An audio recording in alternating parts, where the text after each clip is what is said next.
Welcome once again, ladies and gentlemen, to End Zone Online on theindependent.com. This is Bobby Mills, 1,000-yard guy. Zach Mayhew behind the camera, our producer and engineer, and much more. Today we're in Central City at Central City High School.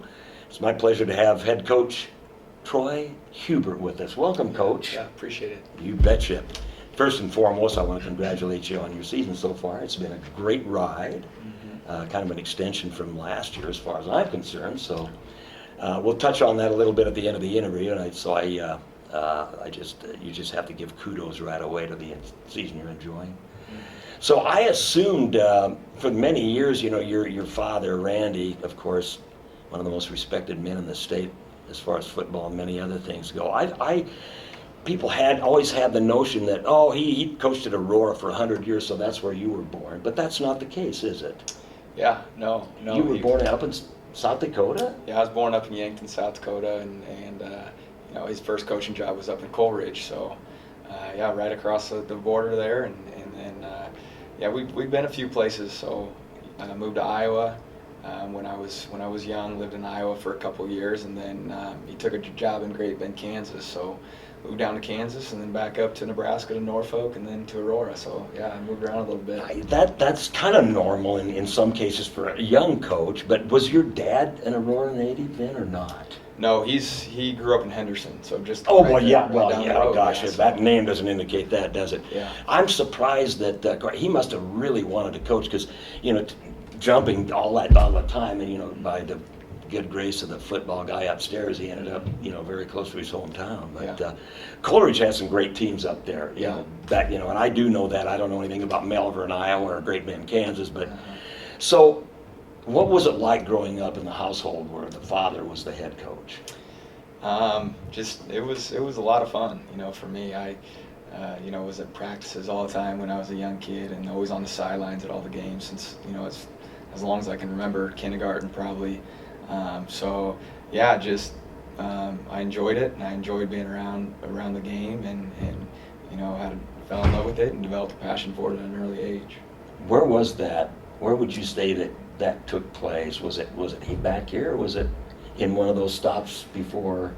Yeah, I don't know when it necessarily happened, but I just you know, when I was young, I decided I wanted to be, you know, a teacher and a coach. Oh, you did. Coach Okay. football, and you beat me to the next question. Yeah. It was something, I guess I just grew up kind of always knowing that's what I wanted to do. I wanted to be like my dad. So. Do you think your dad? I'm thinking about my father, who was a great saxophone player and a big band leader. I don't think he ever anointed me as being a musician, but once I got interested in it, there was no stopping with you're gonna, you know, you want to be great. Do you think your dad ever in his heart had a plan for you to be, or did he just let you take your own path? Yeah, I think he's always kind of, he just has always supported, you know, his kids and whatever they want to do, and you know, once he knew that that's something that I want to do, he's really been very helpful as far as the coaching realm, and anything I've ever needed, any questions, he's always been right there, and yeah, it's always been a lot of fun. It's one of those things that I think I saw the way that he interacted with kids and the influence he had on others, and you know, just it made me feel like that's something that maybe I want to do.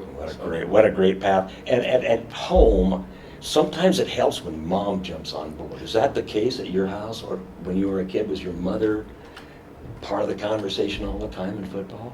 Yeah, she's always been around us when we've been talking football, and always supported it, and yeah, she's been a great football wife and mother, and they're special people. Yeah, she And puts up with a lot, so yeah. I know. And now you know it because you're a newly wed young man, so you almost have to have I think a wife knows that when they take the vow that this is the way it's going to be, and most of the time it works. So yeah.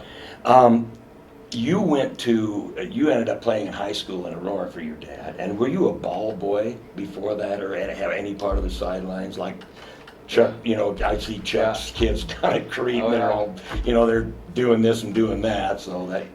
Yep. I've been a ball boy, you know, since, like I said, I was probably 6-7 years old when I started doing that on the sidelines, and you know, did that all the way up until I basically started playing for him. So yeah, it was a lot of fun, you know, being around the kids every once in a while I remember I'd go and you know, give my dad an idea or something. I thought that I kind of knew what he should do on offense. So there was a we coach always, that we always had a little fun. He always had a little chuckle, and some of the players would kind of just look at me weird when I'd suggest something like, is this kid really going to say that? And then sometimes he'd even call a play that, you know, maybe I said or something similar. So it was a lot of fun. There's fate right there, ladies and gentlemen. I could see him saying, Troy, get out of that stroller and take that water out on the field. But anyway, you went to college where? Hastings College. Okay, and then you had I know that, but I don't know that most of them do. But you enjoyed a great career there, too. I think you had a 1,000-yard passing season, maybe one or two, I don't know. Was it a successful stint as far as wins and losses there? Yeah, it was. It was, you know, a great experience for me. Paul Merkowitz recruited me my junior year, and you know, Hastings was the first school to really, you know, show interest. And yeah. They came to a couple games, and when it was all said and done, that's where I felt like I wanted to go. And yeah, we enjoyed some good success there. Had a great recruiting class, my class. And you did, I remember that. Yeah, had some good players, and yeah, we made the NAIA playoffs my junior season, and ended up going 9. We lost our first round playoff game, finished 9-3, but yeah, it was a lot of fun. Met a lot of good guys, and had a great experience there. Did you have any guys blocking for you like that? He was a Hastings College lineman, so. Yeah, oh yeah. Were you a part of the roar of any of those championship years?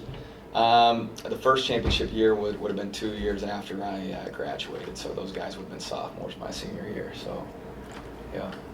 I sure wish you could have played quarterback then. They had a pretty good one, you know, one year, I believe, by the name of Brockmeyer. Oh, so, yeah. I've got to look at this because if I don't, I'll forget it.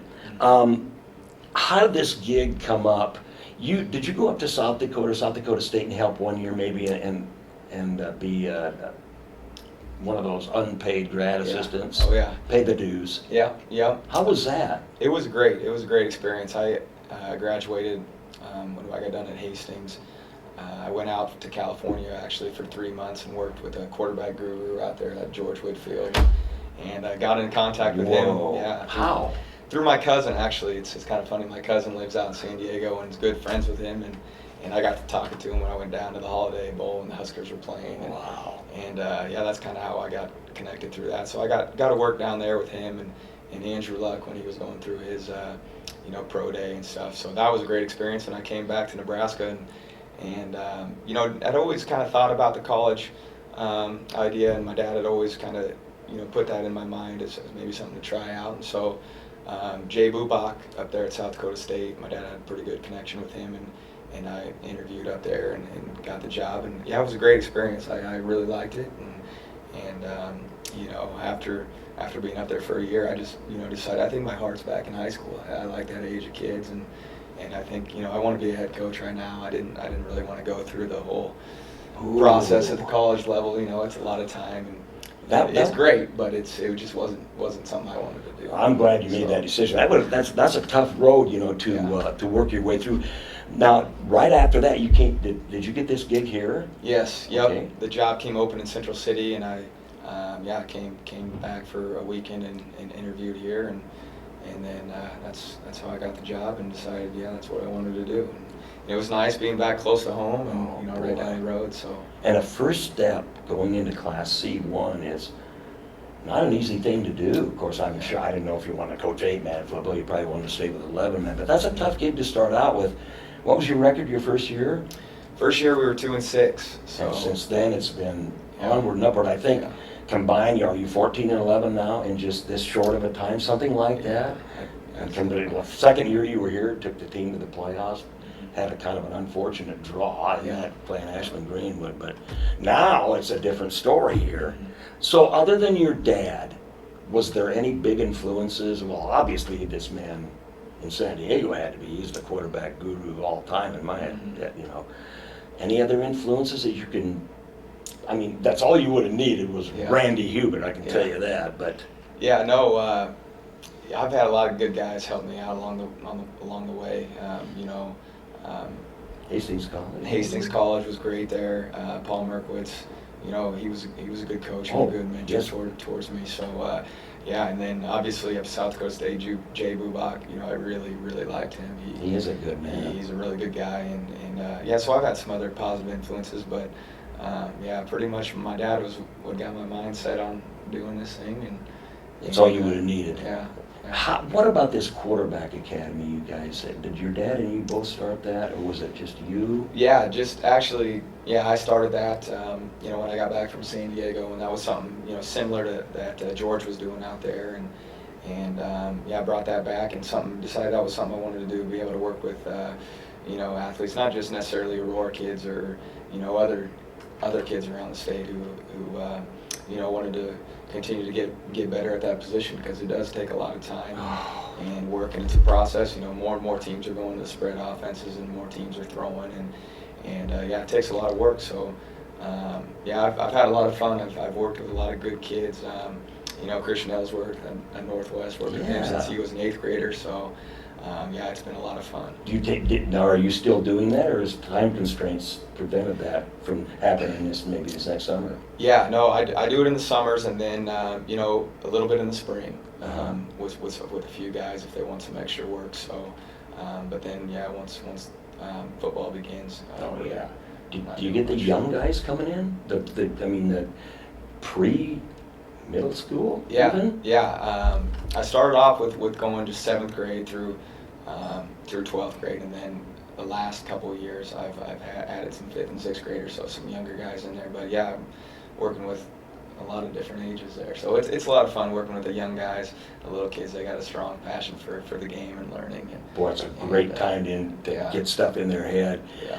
Tell me about your coaching staff. I don't think I saw more guys on that sidelines than I'm talking, Ted Murray, and I'm going, good grief, Huebert, and these guys. This is like an all-star coaching staff, kind of like Norris with Googie down there and all the retired guys. I just couldn't believe the people you have there. And one guy that's superintendent that's not even, I don't know if he did, but that's amazing. That surrounding cast is something else. Man. Yeah, I've been really fortunate. We've got a great staff, and yeah, the last couple of years added Rube Burbach. He moved back from Colorado, and yeah, it's been really nice having him on board. He's got a lot of experience, and then obviously you mentioned Ted Murray. He's had some head coaching experience. Both those guys do. So yeah, they do a great job. And then the guys that the other guys have been on board since I got here my first year, and have done a really good job. And we all work really well together, and it's been a lot of fun getting to work with those guys. Now, obviously, if I'm guessing right, you handle the offense, is that correct? Yeah. How much have you had to work with Mitch Carlson? Was he a natural? Yeah, I mean, he's got a lot of natural ability. He does. Vision is terrific. Yeah. And decision making, I'm really impressed. Yeah, he's a smart kid, and one of those kind of football junkies who really understands the game. And doesn't play basketball, does he? He does. He does. He play basketball. Is it Brownsburger that doesn't play basketball? Brownsburger. Okay, all right. Yeah, but we've done a lot of work, over the last couple of years, and not just with him, but on the whole offense. Obviously when we incorporated that the first year, there were some bumps in the road, and we had to put a lot of time and effort into kind of transition to our spread offense. So The plays are called at the last minute, is that correct? It just looks like you guys wait until the very end. What's going through your mind? Is that correct? Yeah. And what goes through your mind? Do you ever feel pressured that you're not going to get it in? Yeah, a little bit. That's a crazy question. It just looks like I'm sitting there going, Troy. Yeah. You gotta go, man. And I'm going, what? He's in control, not you. Yeah, no, it does, but we really, the way we get our calls in and stuff, it's pretty quick. So yeah, we gotta have a smart quarterback. Yeah, we do. We gotta have a guy that can definitely be able to communicate and understand and read the defense all really quick, and he does a great job. So yeah, we change tempo. Sometimes we try to go a little faster, but yeah, we're always looking to try to put our kids in the best situation And keep the defenses guessing. Yeah. Well, I tell you what, this has been a pleasure for me today, and I just can't. I respect your dad so much. I don't know if there's been a man that got more out of any individuals and teams as he did. So that's been a great thing, and I hope I'm going to wish you the best of luck. I don't think you need it, because what I'm seeing right now is nothing but success. for you down the line, because I hope you stick with it. Yeah. And I hope you have kids that are as talented as you are. And Yeah. just Yeah, well. everything looks rosy right now to me. So I just, it's been a thrill to Yeah. talk to you. So It's been a lot of fun. yeah, this Appreciate it. Yeah, and if you haven't seen this man's football team play, I rarely see a team 2 weeks in a row, but this is worth doing. So come on over and see Central City football if you have an opportunity. So we've been with Coach Troy Huebert at Central City High School. We'll be back with Section 2 in a moment on End Zone Online.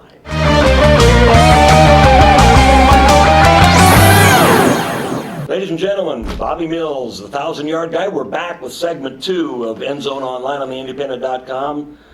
Zach B, who hasn't gone anywhere, he's right back of the camera, making this thing good. So today we have with us coach and superintendent of schools here at Central City, Jeff Jensen. Welcome. Well, thanks for having me. I'm sorry, I got to call you coach. It's just the way it is. Hey, you know what? I guess I still like that. And anytime I see a kid in the hallway, I think I still like that coach thing. Oh, I think so. Coach Huebert said you're involved in coaching some of the littler guys. You can't get out of it all the No, time. you can't. And you know, one thing is I got 3 boys right now that are involved. I got a 6th grade boy, a 4th grade boy, and a kindergarten boy. And so I've been helping out with 4th, 5th grade. And it's continued kind of that taste of coaching a little bit. That's We great. just got our season finished up yesterday. And so that 4th, 5th grade group went 6-0 and had a lot of fun. And you know, again, we're teaching life lessons out there too, so hopefully all those kids will go to the classroom and do the right thing and listen to their teachers. And so it was a lot of fun. I really, truly enjoyed it. It's great to And like play. I said, it gave me a taste of coaching still. Yeah, you play it on Sundays like the boys in the NFL. Yeah, there you go. So we were the Nittany Lions, though. Nothing with Central City Bison on there, but we were wearing the dark blue Nittany Lion gear. So. Well, everybody can't wear green, you know, in That's that right. league. So you grew up, did you grow up in Fort Calhoun? I did. We actually had an Omaha address, but fell in Fort Calhoun School District, Yeah. which at that time would have been, you know, borderline whether you would have went to Omaha Northwest or Fort Calhoun, and we happened to be Well, that's a, be a little bit different scenario there. But no, we ended up falling in Fort Calhoun School District, and you know, had a great opportunity to be in front of or behind there. A lot of coaches there that had a great influence on me. And you know, Bob Zuris, of course, his boy's playing at Nebraska right now, started his first game on Saturday, and Steve Owens and Sean Brothers, and you know, Sean and Bob are both at Plattsmouth right now. Sean's the AD. Oh, and yeah. Steve Owens actually just retired from trainer in Iowa, and now he's back at Plattsmouth as an assistant as well. So they're kind of all together again. see, in this part of the state, you don't hear much about Fort Calhoun, really, and it's not a household name like Wahoo Public Sure. and all that. Of course, that was a big rival, probably. I think you graduated in, what, 95 or something? 95, like that? yep. And of course, I know that Fort Calhoun had some great running backs, and Rico Caruso, Sure. I'm sure that you played with, and Yep. a slowpoke by the name of Cole. They pronounced it back in Biedrowski. Is Sure. that right? Yeah, I knew Rico. Rico was, of course, a year behind me, and And- I was his fullback for him. So I always try to say that I should get all the credit for his yards there. Probably should have gotten half anyway. Yeah, exactly. But anyway, did you play? You played running back? Did you? Yeah, I played running back, fullback there, and then I played football at University of South Dakota. Yeah, you so played running back. played running there? back there too. Yep. What did you do right after college? Went to Creighton right away. Right away. I Yeah, thought so. yep. Was that 2000 or 2001? I have It to was mention. 2000. Yep, it Yeah, was 2000. yeah. This man came. I failed to mention at the beginning. He coached up at Creighton. Would it be 14 or 15 years? I was there for 15 years, so yeah, I was. So they're right out of college, the first. Yeah, year. I was kind of that young pup, that 22-year-old, and of course made a lot of mistakes that first year, second year, third year, and of course you got to learn Yeah, through right. those things. But and took over an 11-man program up Right. there that later in the conversation I just couldn't believe. And some of the teams that you had to play in the playoffs, I don't know about the regular season, but did you miss the playoffs just 1 year or their first 2 years? the first 2 seasons and actually when I got there, we only had 4 seniors and 5 seniors, 4 juniors. That following year, then we only had the 4 seniors. Wow. So we had a big sophomore class, which they were coming off a 59-game losing streak that they had just ended the 2 years before. Oh, that. I remember that. So I wasn't they had gonna gone mention through that. they had gone through some rough times, and that was one thing when I got there is I didn't want to mention the streak, and of course everybody wanted to always talk about that, and that was about the past. That wasn't about the future. And that third year we got in the state finals and got beat by Lawrence Nelson, and kind of rode out that good sophomore group where there was a lot of them and worked hard, and they kind of built us through and took us through that, and I think from there the tradition was set, man. you know, in a very positive tradition from there. But as far as I can check, from 2002 until last year, you had 122 wins and 30 losses. Is that pretty close? About 125 and 37, I believe. Wow. And made the playoffs starting with that year. There wasn't an absence, was there? No, and I think actually most years except for 2 during that 13-year streak there, we were in at least the quarterfinals. I know. Better. You only lost once. Got beat by Pierce in the first round. Pierce. Now Yep. we're talking.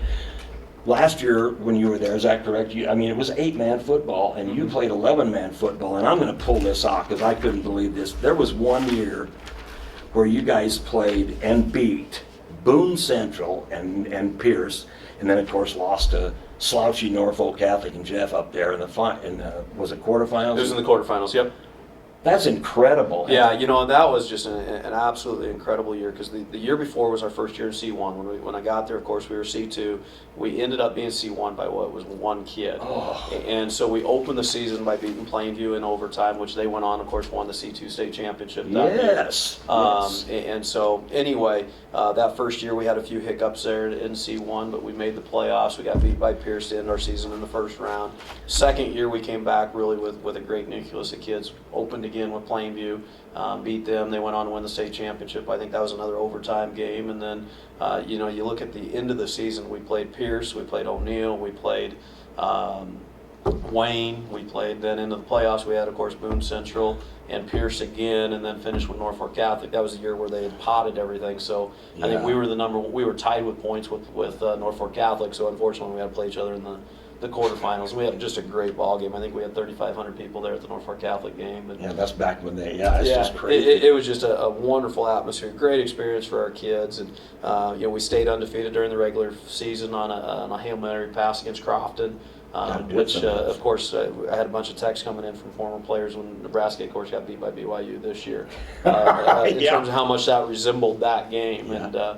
And it was just a really great season. And you know, I think sometimes when you're on that bubble, C2, C1, a lot of times when you end up on that C1 year, you make a lot of excuses and, you know, poor us and everything else. And, you know, our kids didn't do that, our parents didn't do that, our community didn't do that, and we just kind of took the bull by the horns there and played a couple of years at C1 and had a great time doing it. I'll tell you what, that's still incredible. And then, did you have any family members that influenced you, or did you always want to be a coach back then, or not? Or did you have a dad that was involved in anything like that? You know, my dad was, you know, he was involved with baseball. He went to Creighton Prep, and he was involved with baseball, and that was really the only thing that he really did. And I was able, and I'm going to say blessed, with the opportunity to play for the Council Bluffs Rams, which was a little kids organization. Oh, yeah, back then, yeah. Yeah, and so they had a 9 and 10s team and a 11 and 12-year-olds team, and my brother played, and so he was playing on the 11 and 12s. I was a 7-year-old and thinking, you know, I need to try this thing too. And so I made the 9 and 10-year-old team as a 7-year-old. And, you know, we'd have 100 and some kids try out, and you'd cut it down to 40 kids. And it was just a great experience. And we always traveled one year where we would, you know, every year we took a big trip. So whether we played in Florida or Texas or Kansas City, we played in Denver one year. So it was just a wonderful organization to be a part of. And that's where I really got involved with sports and athletics. And then, of course, growing through that system where you had the opportunity to play in Florida, you played in Texas. You're talking 9 and 10-year-olds, 11 and 12s, and just having that opportunity. And we always won the Omaha League, and we very seldom lost. And you know, we lost one year in Texas, we lost one year in Florida. But in all those years of playing, from the time I was 7 until I was 12, we lost 2 games. So you know that we knew about winning. That was the winning thing. You bet. And back then, those road gigs were not prominent all over. Now, you know, traveling teams these days go all over the place, but I just can't believe that happened back there. So, and my next question is, how tough? When did you take over the principal's gig up in Creighton? About 4.5 years in, and so I was a pretty young principal as well, and given an opportunity there to, you know, to take the principal gig and have a great opportunity, and kind of took it from there, and academically, you look at Creighton right now, and they're one of the tops in the state. Oh, I mean, 3 years running in the NISA test with either math or reading being number right. one. Well, So, that's what they. obviously what we were doing on the football field was also carrying over into the classroom, and that's just having expectations. I don't care what you're doing. That's exactly right. It's spending time, it's working on things, and it's having expectations for your students and your athletes and your staff. So I told you this guy was smart. yeah. How tough is it to be a principal and coach football? Now, we haven't even talked about a superintendent being Sure. a coach. I think it can be done, it can be managed. Mm-hmm. It comes down to, what sacrifices are you going to make to be successful, which in my case, it means spending more time at night, maybe not going to bed until 1 o'clock, 2 o'clock in the morning, getting your school stuff done first, and then you're coaching on the other side of it, getting up early. You just got to manage things. But, I think when I look at Creighton, it was a culture that was developed there because we had almost every boy always out, and so those kids looked up to you, and they also strived harder in the classroom, and that dedication to excellence that we had on the football field carried over into the classroom, and I think that was pretty darn important, and it became a part of our culture, and it became a part of doing things right in the classroom, out of the classroom, on the athletic setting, and whatnot.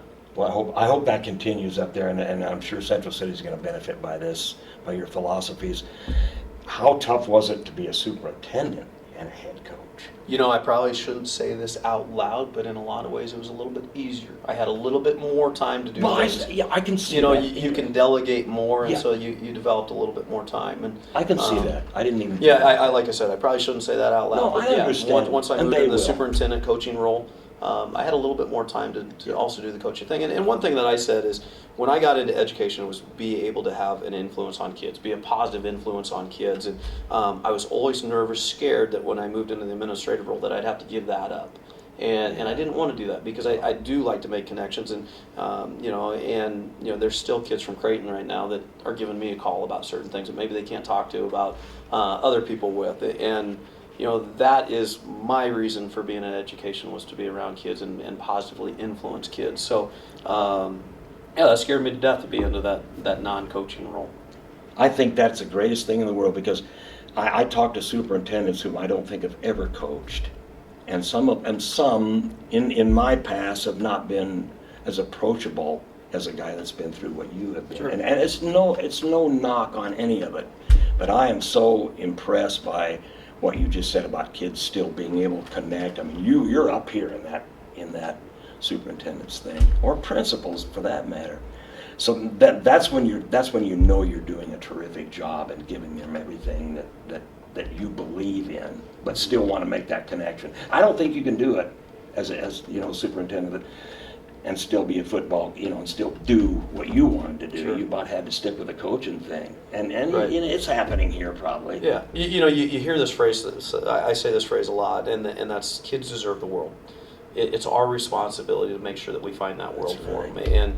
And that's as an administrator, as a teacher, as community members. We need to give those kids the world. And so I think that's what we're striving for here. And we got a long ways to go. We got a lot of work to do. But we're excited about being here and the opportunities that are in front of us now. So, you think you'll ever coach again?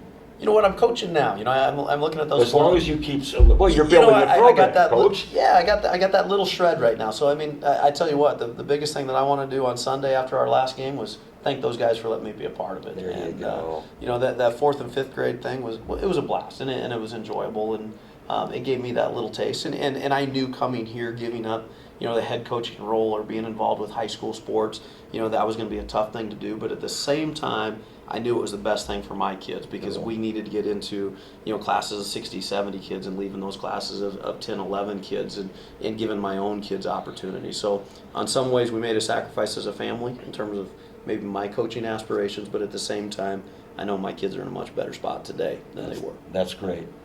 Last question, what can people do, what can anybody do to make people realize that in these smaller schools that sometimes it's the best to let go a little bit of these allegiance and to their schools when they're going to do nothing but deteriorate if something doesn't happen? You know, It saddens me, Coach, to see that, that Oh, you'll never hear anything about this school or that school. When they merge, all the records are out the window. But it's a lot more than that, isn't it? You know, I think you've asked the biggest question that anybody could ask is how do you realize sometimes that competition is good for kids? Being around multiple kids is good for kids. Yeah. And, you know, I think if, you know, if I had all the answers, I think consolidation would have moved much more positively from where the area that I'm leaving. And, you know, my belief is one way. It might be different than somebody else's. I know personally for my kids, being surrounded by 60, 70 classmates has been much better for them than being in a class of 11 or 12 kids. And that's for us. You know, maybe it's not the same for somebody else, but you know, I knew it was going to be a good move for them. I didn't realize how good it was going to be until we sat in this environment for 7-8 weeks now, and just seeing all the different things that they have, the different opportunities, the more friendships they have. And you know, my kids are never home, or we always have somebody else's kids at our house right now. There you go. And that's a good thing. That's a positive thing. It is working. You know, I think it was kind of interesting just watching my oldest child, which is a 6th grader, you know, look at Central City's football team out there, and just his eyes got pretty big at the amount of talent that's out there. And you know, you leave a D1 school to come to a C1 school, and you know, instantly he's already figured out that he's got to work harder. Well, that's great. You know, I just wish that, I pray that sometimes, that someday they can see that maybe, I mean, do you want to be mired in a losing streak where you're never going to have any more kids in there, or do you want to do something that the situation that you just described? I don't know if that's going to happen. I don't know what the answer is, and I don't know if maybe small towns can't make that decision themselves either. Yeah. You know, I think once you start throwing pride and tradition and the way it used to be, and I think those are awful difficult conversations to have. Yeah. And, you know, I think we all wish that we could be the same size of town that we were years ago, I know. and go to the same classes that we did before. But reality is that it's just not there anymore. I know. And you know, if you're really truly going to give kids the world, you can't do it with 10, 11 kids. There you go, and I really like that attitude. I want to tell you what a pleasure it was to talk to you. Well, thanks. Because Thanks for having me. I like in. your philosophies, and this school is going to be better off than before you were here. So I like the way you've got plans laid out. And I pray that good things happen where you came from. I'm sure you left a great mark, you know, and they'll never forget that. And when you leave here, or when you retire, they'll never forget it here either. So thank you very much. Well, you know, thanks for having me in, and I can't say this enough how excited we are to be here. And I'm excited to have my 3 kids here, be in Bison, and I love the things that we have going on here. And you know, the big part of that is having great teachers, great coaches, great community members, and a great school board. And I think we have a lot of great things happening. And I think in a few years you're going to see Central City as a great place to be. I think so, and one of them is being a great superintendent and having him on board. So thank you very much, Coach, Superintendent Jensen. This has been Bobby Mills, End Zone Online. We'll see you next time, taking the show on the road once again.